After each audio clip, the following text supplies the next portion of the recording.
even have a clue of what they will be doing in Dubai. They just want to japa. If you're on that list, begin to reconsider yourself. The first thing you should do is ask yourself, what can I do in Dubai? This one, if you end up not making it in your japa, it's you they will laugh at. They will not even consider the fact that you're sending the money. Hi, welcome back to my channel. My name is Alison, and in this video, we're going to be talking about 8 realities to expect when you move to Dubai. The first thing on our list will be high cost of living.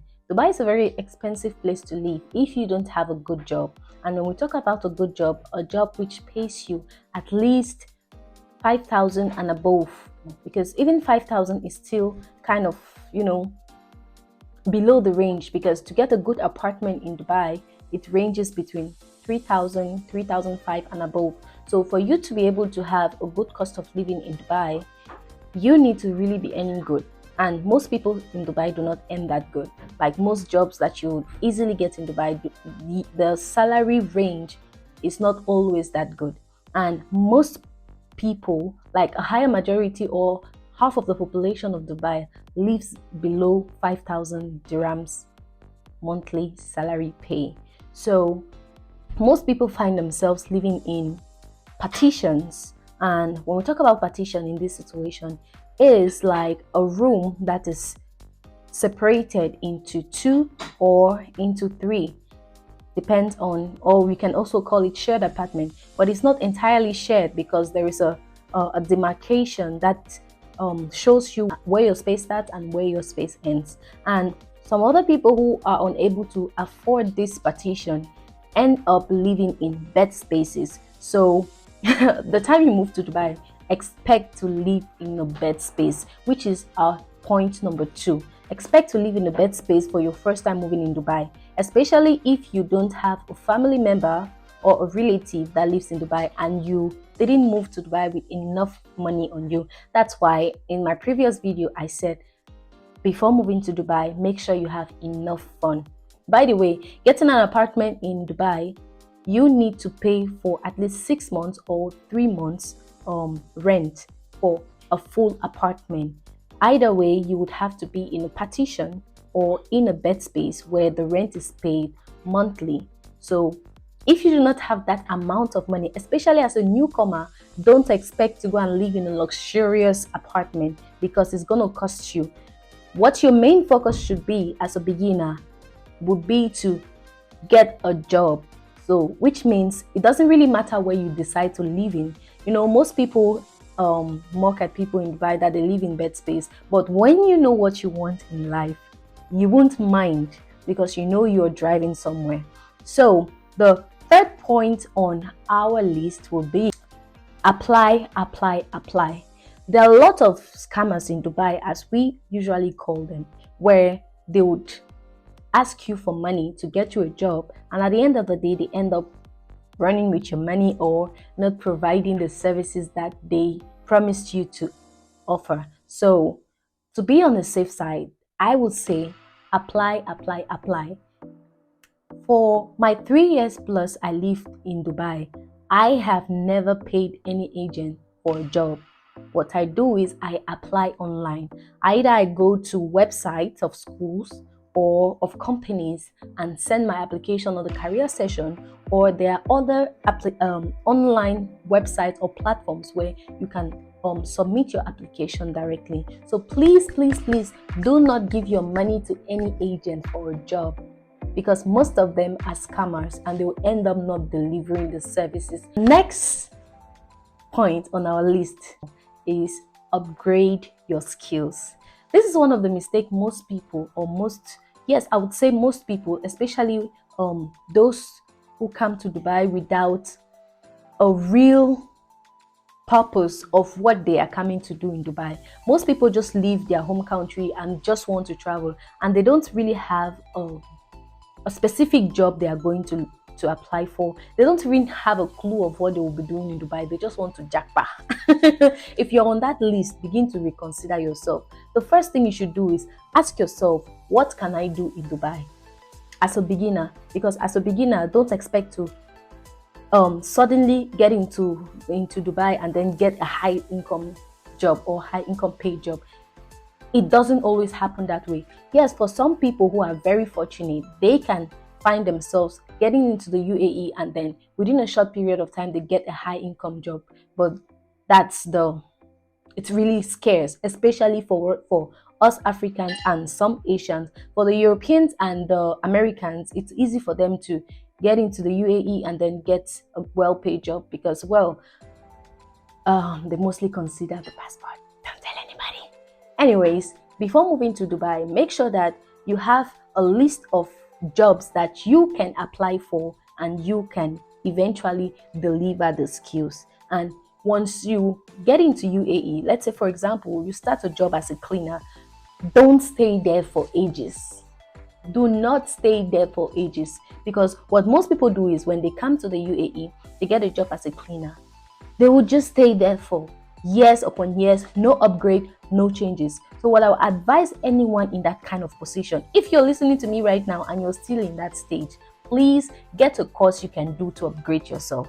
Get a course you can do to upgrade your skill so that you can get something better, you know. So there are lots of courses that you can do online without even needing to move or, go to the school or to the center. There are lots of courses, and most of them, they range between 1,000 dirhams upward, and there are actually some courses that you can do for as low as 700 dirhams. You just need to get informed. So you can take courses. I think I should make a separate video about this, but you can take courses on education, you can take courses on nursing and many other things, but make sure you upgrade yourself, because you can't stay on one position for a long period of time, especially in the UAE where time flies like nobody's business, so you need to have this in mind. Every point in time, have this in mind. Like, plan yourself, program yourself that in the next 6 months I'm gonna save up some money. The latter part of the year, I will take up a course which will take something between 3 to 6 months as well. So within 6 months of doing a course, you can get something better. Okay, as a first timer in Dubai, be ready for visa change. Be ready for visa change, especially when you just came in, you don't have anything planned yet. Be ready for visa change. If you've tried to apply, just continue applying. Apply as much as possible, but always have your money for visa change ready in case within the time frame of your visa validity you don't get a job. You can always renew your visa and continue your search.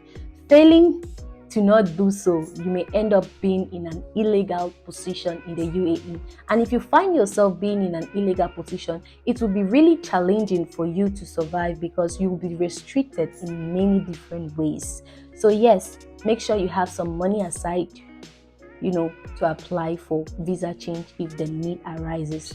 The 6th point, this is a little bit related to our 4th point, where I was talking about upgrading yourself. Let's say if a job is really frustrating, you don't need to stay there for ages. In UAE, the minimum amount of time you're supposed to work is 1 year. At least within 1 year, you can get a gratuity. This is not a push to tell you to quit your job. I mean, if it's really frustrating, especially most people that are working live-in jobs where they are they are not treated well, and and it can even include other kinds of jobs. Do not stay there because you're trying to make money, or because of the fear that if I leave my job I won't get something else. Definitely you will, and you don't necessarily need to leave immediately. If you have taken your time to plan yourself, you've done a course, what you do is start applying even while still serving in your current position. Start applying. Apply. Then if you succeed to get something, because there are certain companies that will ask you to have your interview online. If you succeed, whether online or on-site, if you succeed to get a time to go for interview, then good and fine. And if you eventually get something, then you can now resign from your current job to get into your new job. The 7 points on our list will be avoid over-demanding family members. I don't know how much I can emphasize on this thing. Your first year abroad, whether you are in the UAE or you are in any country, avoid over demanding family members. There are these family members that feel so entitled, and sometimes you can't really blame them. It's because of the culture and the environment that gives them that entitlement mentality. But avoid, when I mean avoid, I don't mean stop talking to them. Just set the boundaries. You just moved into a new country. You at least need some time to settle in, especially if you are planning to do any course. You need to gather some money and then take your course. Then once you're done taking your course, you get a better job. Then once you've gotten a better job, that's something you can achieve within 1 year. If you're really focused and determined, you can achieve all of this within 1 year. And if within 1 year you happen to get something better, even 1 year, 1 year and a half, if you happen to get something better, then you can start, thinking about family members. Even if you have to send money to your family within those 1 year, let it not be large sum of money or exorbitant sum of money. Try your best. Don't overdo yourself because you want to please family members, because guess what, if you end up not making it in your jackpot, it's you they will laugh at. They will not even consider the fact that you were sending them money. No one will consider that fact. They will laugh at you, they will mock at you. So your success is your responsibility and no one else. So the 8th and the final point on our list is join a local church. I know so many Africans and so many people that left home, came to the UAE, but didn't have time for God. And some of the excuses, I'm too busy, this, that. Yes, for sure, there are some people who work without off days, but there are certain things that you just have to create time for it. And some churches do have midweek services, some have Friday services, some have Sunday services. Just find a community that you can join. Honestly, it will help you with emotional breakdown. It will help you. See, you need that community, you need that environment. And when I talk about community, I'm not talking about some kind of weird people. I'm talking about good community, godly minded people around you to encourage you in moments where it will be really challenging for you. Because hey, if you're not careful, depression, hey, I don't wish this for anybody. That's why I say join a community. It will be so beneficial for you. And sometimes even within the community you join, there may be some good people there that may be your destiny helpers, or some people that may end up connecting you with one person or the other. And don't forget, at the center of it all is God. It is God. So if you don't make place for God, how do you expect God to bless you? It's not like saying that it's your action that will cause God to bless you. No, but just create time for God. Have that relationship, that intentionality, because at the end of the day, whatever you are applying for, whether you have the best skills in the world, whether you have the highest grades in the world, it is at the end of the day, it's by the grace of God that they will call you for an interview and then you'll be selected for the position. So yes, always put God at the center. So thank you if you've stayed with me to the end of this video. I'll be uploading more videos about UAE and other traveling videos. So make sure to like, comment, and share. It was Alison one more time. Stay tuned and see you on my next video. Away.